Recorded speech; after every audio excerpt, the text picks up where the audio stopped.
Now...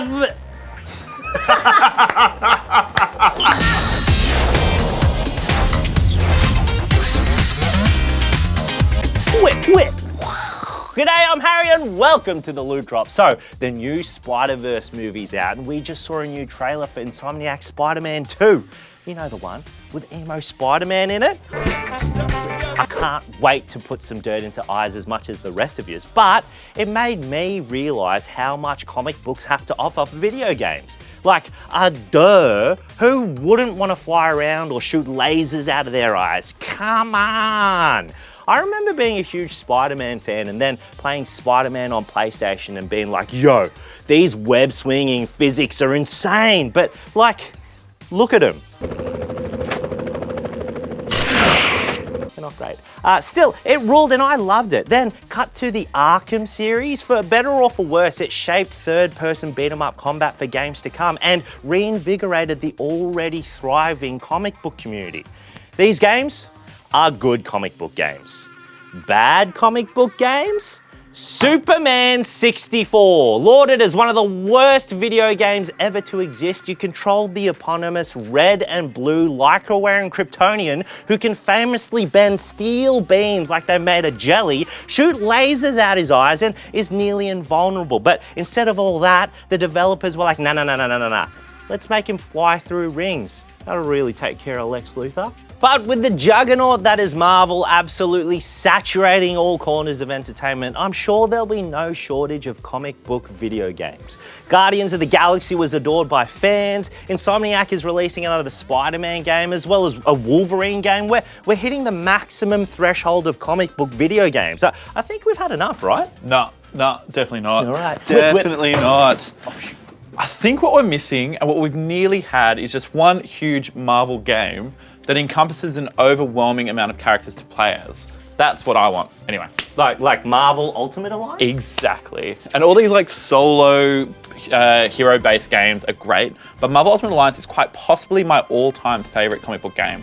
Released back in 2006, which was a solid 2 years before the MCU was born, 11-year-old Sam was introduced to gritty, realistic superheroes for the first time. I mean, look at these cutscenes. Okay. Why aren't those rear batteries firing? Somebody get General Wilson on the horn! Colonel Fury. Doom. Wow, what a cutscene. Incredible. It gave little me a solid cast of heroes to play as and villains to fight. I could play as Deadpool and Moon Knight, who What was Moon Knight's special power? is like an Egyptian god dude, but on Earth. Being Egyptian is his power. Yeah. At the time, they meant nothing to people outside of the world of comics. For comic-obsessed Sam, it was my first chance to see a lot of these characters on a screen. Both the second and the third games were a lot of fun, but the first one will always hold a very special place in my heart. That's cute. There were all these weird niche little Easter eggs as well, like stuff like inside baseball story points, team bonuses for certain specific team comps, and even alternative costumes. Like, why play as Thor when I could play as Beta Ray Bill?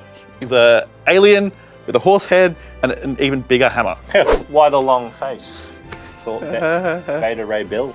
Yeah, better Stop. sad. Leave a beat for the humor. Better think of a better You joke. gotta give him some space to laugh. I think the Lego games for both Marvel and DC have also done a really good job of this. I'd be genuinely surprised if your favourite character wasn't in there somewhere. Mickey Mouse.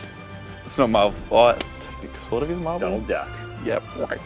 While all these heroes may seem fairly trivial now, in a pre-MC world, this was all comic fans like me craved. MCU world. I think if I could have the character selection from the Lego games and the story and the mechanics from Marvel Ultimate Alliance and just combine them into one big game, that would be my dream. I'm a simple man. So no, we do need more comic book games. Okay. Yeah? Sweet. Have you seen Spider-Man yet? No. Bring me more photos of Spider-Man! Nice. I get it. That's Beta Ray Bill. Yes. Right, Ben? Sure. Yeah. Now it's time for my favourite segment where we share news too small to elaborate on, but too big to ignore. It's barely news. Former CD Projekt Red employees have made a new studio and they've called it blank. Did you know in Polish you pronounce it? Barely news! There's a sequel to 1-2 Switch announced. It's called Everybody 1-2 Switch and it's released in June. Apparently there's aliens. Let's do the ad thing. Ready? Barely news. Hot Wheels Turbocharged 2 is announced and it's coming out October 19th release. As for the developers, have announced that they aren't able to release the restored content DLC for KOTOR 2 like they promised, and they've apologised over Twitter. It's pronounced Aspire. Aspire. As in, aspire to make a proper game. Barely is.